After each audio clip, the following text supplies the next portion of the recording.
You have 15 seconds to ruin a wedding. What do you do in the 15 seconds? Though it would take hours of preparation, it will pay off within 15 seconds of execution. Make everyone's kids a small gift bag of candy to hold them over and keep them entertained while the grown-ups do all the wedding nonsense. Or that's how it seems. Anyways, in actuality, that candy's got premium, top of the line speed mixed into it. Get the children to wait until 15-20 minutes before the ceremony begins. That time being the general time before orally ingested speed works, and then let them chow down. Kids, being themselves, will most likely eat the entire bag of candy, and within 15-20 minutes, just as they're saying I do, the children either die of ODing, or have gone batshit crazy and are actively trying to kill whatever moves. Toe punt the flower girl into space. Fuck, we have a wedding coming up after quarantine and my daughter is supposed to the flower girl. Please don't give people ideas. So, in a friend's wedding, she has an uncle who is a rather large and gruff man. We're in the south so everybody calls him Uncle Bear. We're about 15 minutes to the start the procession and the bride can't be found. So the maid of honor is rather discreetly asking around if anybody knows where she went. Uncle Bear then proceeds to holler across the sanctuary, hey y'all, I found Brito. She didn't run off. She was just in the crapper. Run over to the bride. 4 seconds. Kiss the bride. 3 seconds. Run to the cake. 5 seconds. Destroy the cake. 3 seconds.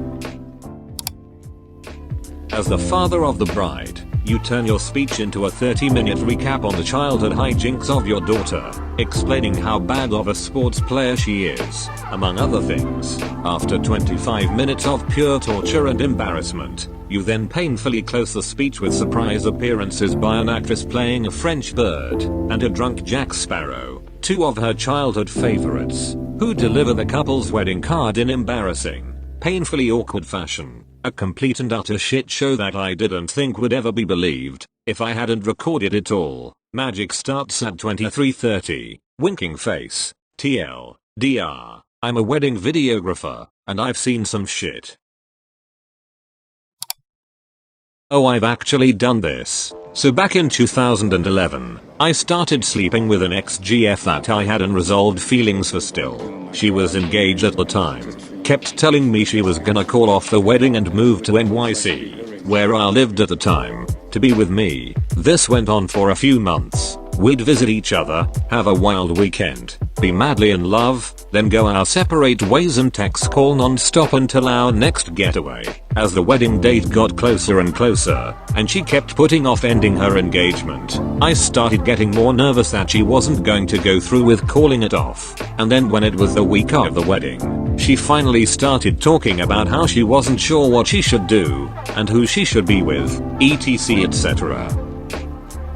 So thanks to being raised on a healthy diet of movies and TV shows, I did the only reasonable thing one can do in that situation. Flew down and attended the wedding specifically so I could confess my love to her in person and steal her away from her fiancé upside down face. My plan was to make a grand gesture during the ceremony, because I was young and dumb, and also how often do you get an opportunity to do something like that in real life, right? But I didn't make it that far. I got into town 2 days before the wedding. She met me at my hotel that night after her fiancé went to bed.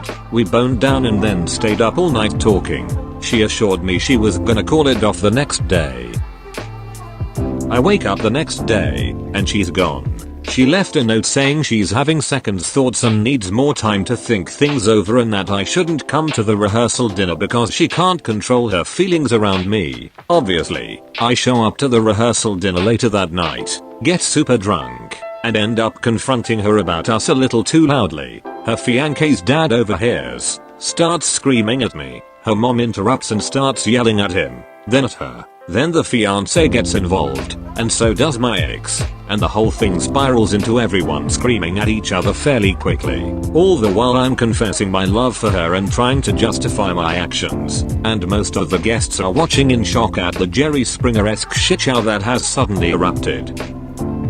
And that's when this other guy, we'll call him Dan for the purposes of this story, and also because I don't give a shit if he or anyone else from it actually ends up reading this, butts into the chaos and starts yelling at her about how she said he was the one and they were going to run off together, and basically a lot of the same shit she had been saying to me. Yes, this all really happened. So she runs off crying. The parents continue yelling at each other, the fiance gets pulled aside by one of his groomsmen, and I start interrogating this Dan fellow about his relationship with her and pieced together that she had been running around with him the entire time she was having her affair with me.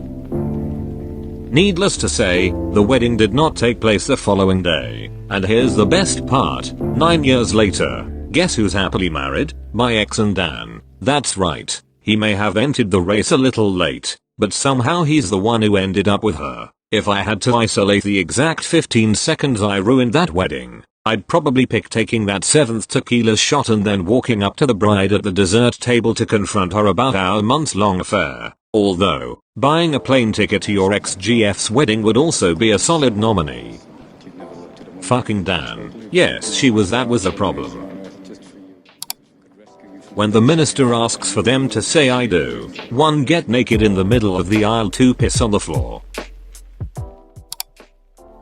When the Ma started her slurred speech, well, I'm going to tell you what not to do since I'm going through a fucking divorce. True story, witnessed it, and not a soul stopped her. We all sat back, grabbed a drink and watched that train wreck unfold. I stood up in my best friend's wedding. The groom's father was the town fire chief. I was standing next to him at the reception.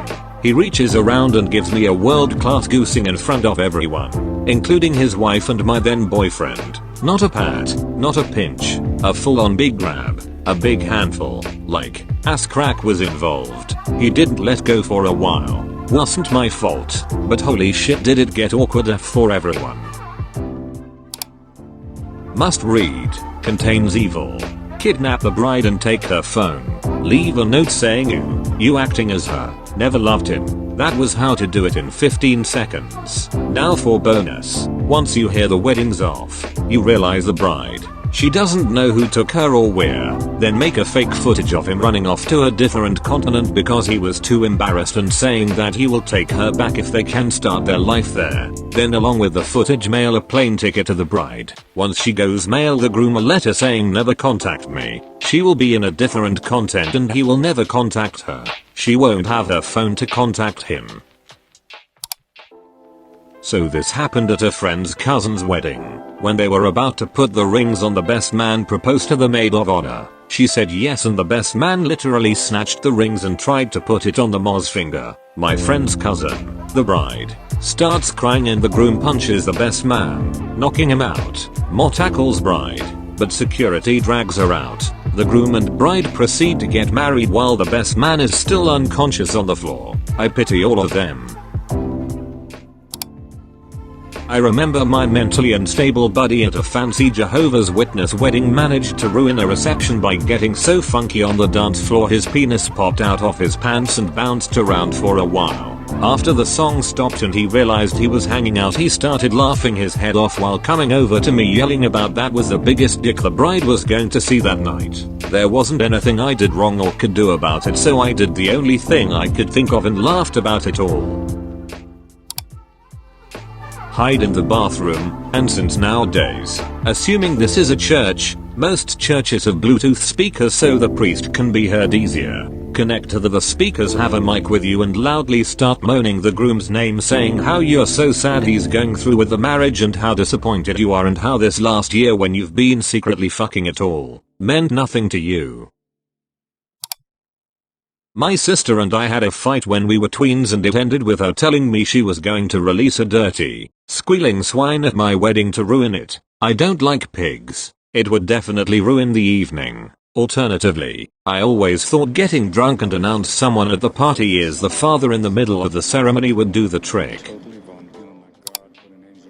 Object to the wedding by saying the bride and groom are brother and sister. When my wife and I got married, we got a very serious speech by the pastor saying that when someone does that, even as a joke, then the ceremony must be stopped immediately and that both the bride and groom have to go and provide proof that they are not related.